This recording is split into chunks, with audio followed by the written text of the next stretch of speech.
6th of May 1910 at Buckingham Palace in London, England, King Edward VII, King of the United Kingdom and the British Dominions and Emperor of India, died from a heart attack. Edward had a habit of smoking 20 cigarettes and 12 cigars daily, and in his later years he experienced worsening bronchitis. His health declined further after a momentary loss of consciousness during a state visit to Berlin in February 1909, and in March 1910, while staying at Biarritz in southwestern France, he collapsed. On April 27th, he returned to Buckingham Palace, still battling severe bronchitis. On May 6th, Edward experienced multiple heart attacks but adamantly refused to retire to bed, asserting, "No, I shall not give in, I shall go on, I shall work to the end." Despite moments of weakness, his son, the Prince of Wales, who would later become King George V, informed him that his horse, Witch of the Air, had won at Kempton Park that afternoon. The king responded, "Yes, I've heard of it, I'm very glad." These were his last words. At 11:30 PM, he lost consciousness for the last time and was then put to bed. He passed away 15 minutes later. Alexandra of Denmark, wife of Edward VII, declined to permit the movement of Edward's body for 8 days following his passing,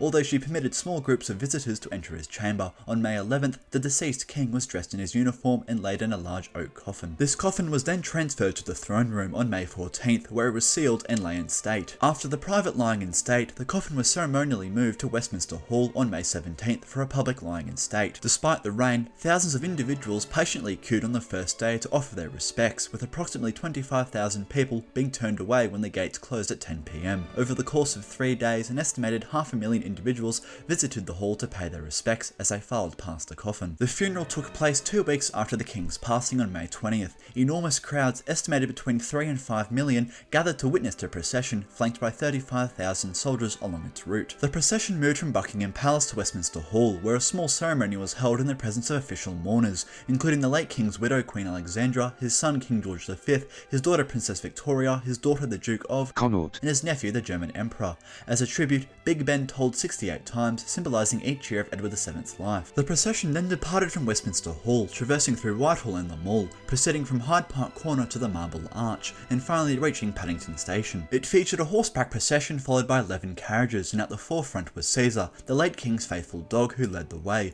followed by the newly crowned King George V, accompanied by his family walking behind the carriage. A funeral train from Paddington Station then carried the mourners to Windsor. Upon arrival, the procession continued to Windsor Castle, where a complete funeral ceremony took place in St. George's Chapel. As American historian Barbara Tuchman noted in her book The Guns of August, the funeral of King Edward VII, held on May 20th, 1910, represented, quote, "the greatest assemblage of royalty and rank ever gathered in one place, and of its kind the last." Indeed, from this event emerged a photo featuring 9 reigning sovereigns who attended the funeral, and very well may be the only photograph of 9 reigning European kings ever taken. However, the funeral will be the last major gathering of European royalty, as many royal families were deposed in the First World War and its aftermath. Standing from left to right are King Haakon VII of Norway, Tsar Ferdinand I of the Bulgarians, King Manuel II of Portugal and the Algarve, Kaiser Wilhelm II of Germany and Prussia, King George I of the Hellenes, and King Albert I of the Belgians. And seated from left to right are King Alfonso XIII of Spain, King George V of the United Kingdom, and King Frederick VIII of Denmark. Among them, the Tsar of Bulgaria, the King of Portugal, the King of the Belgians, and the King of the United Kingdom hailed from the House of Saxe-Coburg and Gotha. The Kaiser of Germany hailed from the House of Hohenzollern, while the King of Spain belonged to Spanish Bourbon lineage. The remaining 3 monarchs, the King of Norway, the King of the Hellenes, and the King of Denmark, hailed from the House of Schleswig-Holstein, Sonderburg, Glücksburg. As European royalty, they all shared distant family ties, except for the King of Spain, who was the odd one out. The King of Denmark was both the father of the King of Norway and the brother of the King of the Hellenes. Meanwhile, the King of the Belgians, the Tsar of Bulgaria, and the King of Portugal had distant maternal connections through the House of Bourbon Orleans, along with paternal ties among themselves and with the King of the United Kingdom. The latter in turn had a maternal connection with the Glücksburgs through his mother, who was the sister of King Frederick and another King George, and was also a cousin of Emperor Wilhelm, whose mother was King George's aunt. Of the 9 sovereigns pictured, 4 would be deposed and 1 assassinated. Within 5 years, the United Kingdom and Belgium would find themselves in conflict with Germany and Bulgaria. Today, only 5 of the 9 monarchies depicted survive: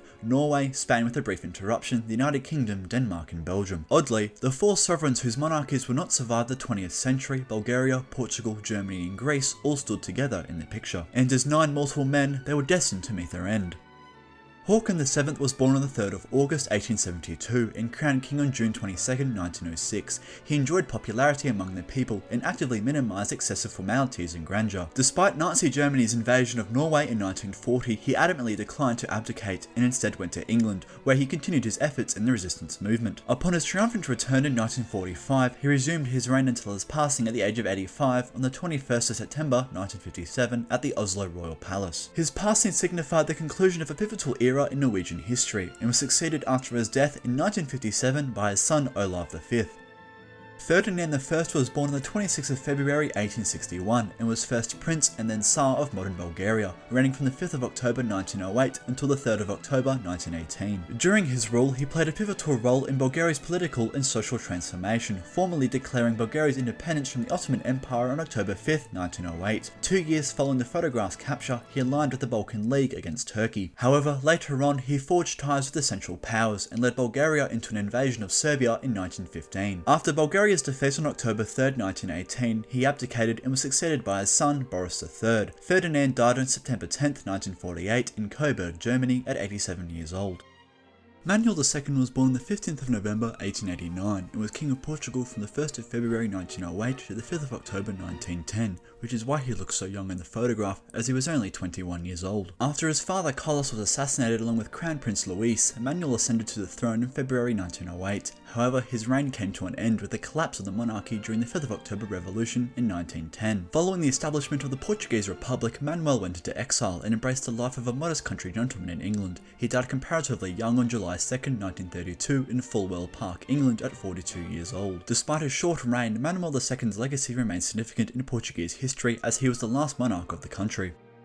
Wilhelm II was born on the 22nd of January 1859 and was German Emperor and King of Prussia from the 15th of June 1888 to the 9th of November 1918. He set Germany on the path to conflict by offering unwavering support to the Austro-Hungarian Empire following the assassination of Franz Ferdinand of Austria in Sarajevo on June 28, 1914. During World War I, he functioned mostly as a symbolic leader, and when the war concluded on November 11, 1918, US President Woodrow Wilson declined to engage in negotiations as long as he remained the German monarch. Wilhelm abdicated the German throne on November 9, 1918, which ultimately led to the end of the German monarchy, and went into exile in the neighbouring Netherlands, where he lived the remainder of his life, an irony considering the country would be later occupied by Hitler's Germany. Wilhelm died on the 4th of June 1941 in Huisdoorn at 82 years old. George I was born on the 24th of December 1845. He served as a Danish naval officer until he was elected as the King of the Hellenes by the Greek National Assembly, following the deposition of King Otto of Greece on October 23, 1862. On March 18, 1913, in Thessaloniki, Greece, George was assassinated by a man named Alexandros Skinas while he was taking a late afternoon walk in the city. He was 67 years old. The precise reasons for the assassination are still debated, but it is widely believed to have been politically driven. His eldest son Constantine I succeeded him following his death. Albert I was born on the 8th of April 1875 and was King of the Belgians from the 23rd of December 1909 to 17th of February 1934. At the outbreak of World War I, Albert stood firm against German demands for unrestricted passage through Belgium and courageously led his armies in resisting the invasion. Despite facing immense challenges, he commanded the joint Belgian and French forces in a valiant offensive along the Belgian coast in 1918. His leadership was instrumental in the eventual liberation of Brussels, where he triumphantly returned on November 22nd. An avid climber, he died in a mountain climbing accident in the Ardennes on February 17, 1934 at 58 years old. The circumstances surrounding his death led to speculation and various theories, but it was ultimately determined to be accidental. He was succeeded by his son Leopold III.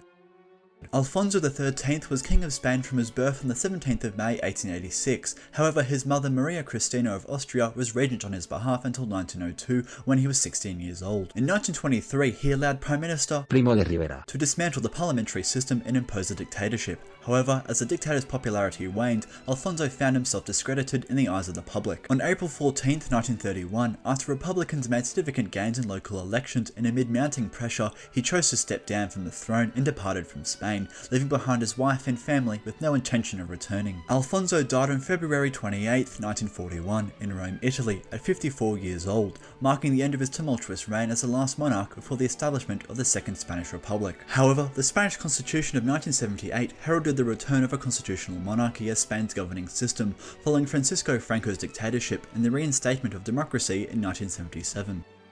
George V was born on the 3rd of June 1865 and had only recently, on the 6th of May 1910, become king when the photograph was taken. His reign was in a time where the British Empire went through significant changes, including World War I and its aftermath. George died on January 20th, 1936 at Sandringham House in Norfolk, England at 70 years old. George V's death marked the end of an era in British history and was succeeded by his eldest son, King Edward VIII, who in turn abdicated on the 11th of December 1936 and was succeeded by his younger brother, George VI.